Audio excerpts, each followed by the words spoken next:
tardes desde Barcelona, buenas tardes desde España, Europa, muy buenos días en Perú. Lamento el inconveniente los electroduendes, cada vez que hablamos de inteligencia artificial siguen apareciendo por razones ocultas que no acabamos de entender, pero bueno, bienvenidos son, habrá que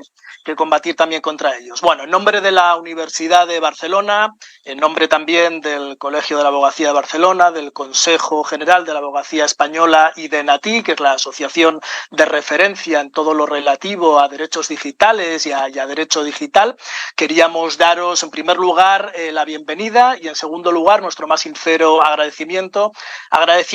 a todo el equipo organizador, como no podía ser de otra manera, a la Universidad Nacional Mayor de San Marcos, a Eduardo López, a Marcos, a María Isabel, la verdad que un equipo ingente que están detrás haciendo que todo esto sea posible, además con un nivel de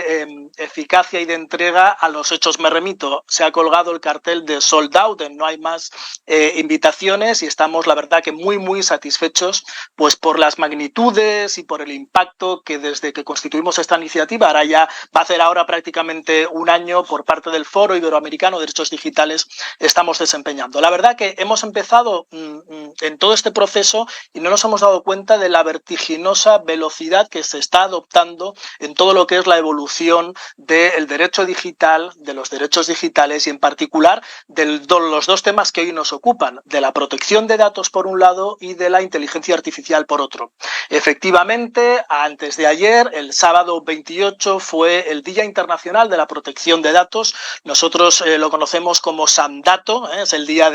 el patrón de los protectores de datos, de los que nos consideramos protectores de datos desde hace ya más de 20 años. Y la muy buena noticia es que hemos avanzado muchísimo en el terreno de la protección de un derecho, no olvidemos, fundamental y de un bien jurídico a proteger, como es el bien jurídico a la autodeterminación informativa. La verdad es que se ha avanzado muchísimo a base, por un lado, de regulación, se ha avanzado muchísimo también a base de dotar de recursos a las autoridades de control, a base de que los operadores, los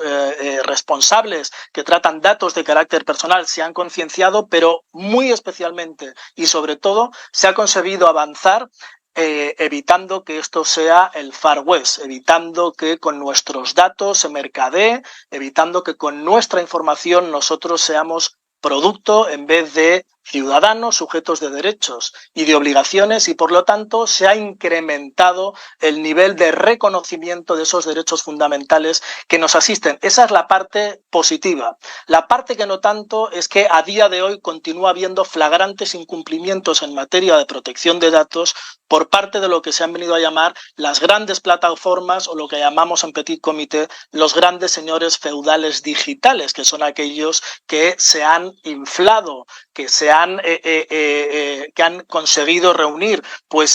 magnitudes absolutamente mastodónticas económicas a base de traficar con nuestra privacidad, a base de traficar con nuestros datos de carácter personal, y por lo tanto a eso es a lo que había que ponerle coto. Aquí en Europa hemos sido pioneros y los principales impulsores por medio de la regulación, ahora ya del no tan reciente Reglamento General de Protección de Datos de la Unión Europea, pero ciertamente si ponemos ejemplos como Meta, como Amazon o como hoy a la mañana, la empresa OpenAI, que es la empresa dueña de ChatGPT, ha sido amonestada por la Autoridad Italiana de Protección de Datos y le ha requerido que en un plazo no superior a 30 días va a tener que acreditar que cumple con una base legitimadora, que cumple, en este caso, como ellos dicen, el interés legítimo para poder tratar datos de carácter personal dentro de ChatGPT.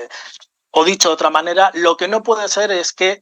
dentro de 20 años nos demos cuenta de que en las postrimerías de la inteligencia artificial no se estuvieron cumpliendo los preceptos del Reglamento de Protección de Datos, se estuvieron violando nuestros derechos fundamentales y se estuvo traficando con nuestros datos mientras que esas empresas se inflaban a ganar dinero con el famoso tema de primero incumplo y luego ya pediré perdón. Así que esto nos tiene que servir de aprendizaje para que no nos suceda exactamente lo mismo en materia de inteligencia artificial.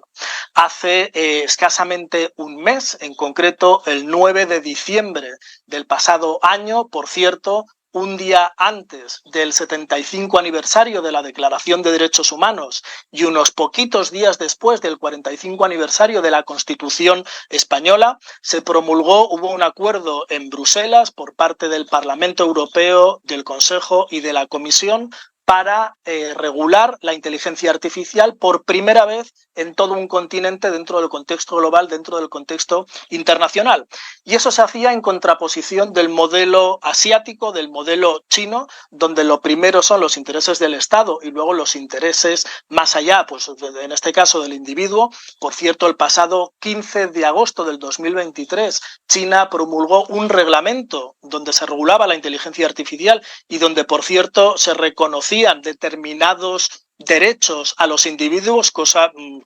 realmente sorprendente, pero positiva al fin y al cabo. Y en el otro lado tenemos el modelo americano, donde a pesar de que empiezan a haber también regulaciones, nos hemos encontrado con que se ha primado, se ha dado vía libre, un poco lo que es el Far West, a que determinadas plataformas, determinadas empresas, hemos mencionado el caso de OpenAI, pero otras muchísimas, es el caso de Google y el caso de otras tantas, ya hayan desarrollado sus respectivas inteligencias artificiales, eso sí, luego pidiendo que haya una regulación cuando ellos ya la han desarrollado. Así que ante todo este contexto, nosotros lo que pedimos sobre todo es, en primer lugar, regulación. Lo que no puede ser es que aquí no haya normas, lo que no puede ser es que esto sea la ley de la jungla, la ley del más fuerte y sobre todo que la soberanía de lo que va a ser una tecnología tan trascendente para la humanidad como la inteligencia artificial esté en manos de unos pocos, en manos del capital privado,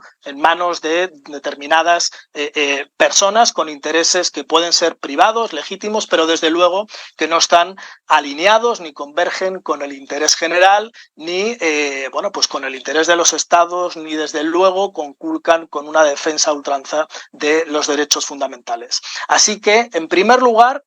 regulación sí. Y ahora podemos empezar a hablar de cómo se tiene que regular, de cuáles van a ser los recursos que se van a otorgar a las autoridades de control para hacer que esa regulación sea efectiva, sea eficaz y sobre todo que funcione. Y lo más importante, que se aplique en todo el tablero de juego. Lo que no puede ser un escenario de competencia desleal en el tablero de juego internacional, donde aquí en Europa tengamos que exigir a las organizaciones que restrinjan de alguna manera la innovación, el progreso o el desarrollo de esas tecnologías como la inteligencia artificial, pero que luego en otros paraísos ilegales,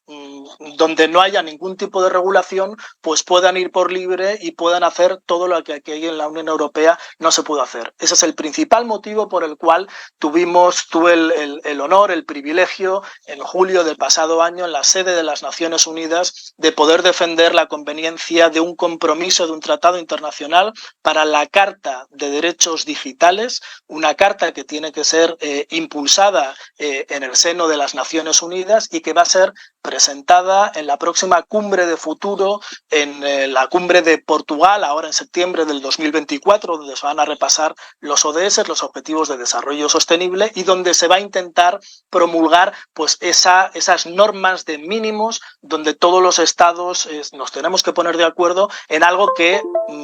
es innegociable y que es absolutamente fundamental, que es defender los derechos digitales también en el entorno digital, defender los derechos fundamentales por la cuenta que nos trae a todos. Yo en eso, como siempre, apelo a mi querido maestro de la cuadra, Salcedo, donde dice que tenemos que ser fundamentalistas de los derechos fundamentales. Y precisamente jornadas como la de hoy, yo creo que pretenden apuntalar entre todos los compañeros, entre todos los economistas, juristas, sociólogos, filósofos, antropólogos, técnicos, ingenieros, informáticos, humanistas, poco todos los que estamos dentro del ecosistema de inteligencia artificial, pretendemos sentar un poco esas bases de cuál tiene que ser un desarrollo sostenible, un desarrollo alineado con los derechos fundamentales para, sobre todo, que se desarrolle la inteligencia artificial poniendo en el epicentro de ese desarrollo al ser humano como individuo y no al revés. Así que confío en que sea una jornada especialmente útil, especialmente interesante. Quedamos emplazados entre todos para poder activar ya y transformar, porque tiene que haber una clara intención transformadora, todo esto en equipos de trabajo, en ser activos, en poder ser realmente transformadores. Así que lanzamos ya una invitación a todos los que nos estáis escuchando, tanto aquí en el continente europeo como allá en Iberoamérica, en el otro lado del charco, sobre todo para que deis un paso al frente, para que os involucréis en estos equipos de trabajo, de investigación, de innovación. Vamos a elaborar guías, vamos a elaborar esquemas de certificación, de capacitación, pero sobre todo que demos un paso al frente para poder conseguir el objetivo, que no es otro que intentar hacer entre todos un mundo mejor.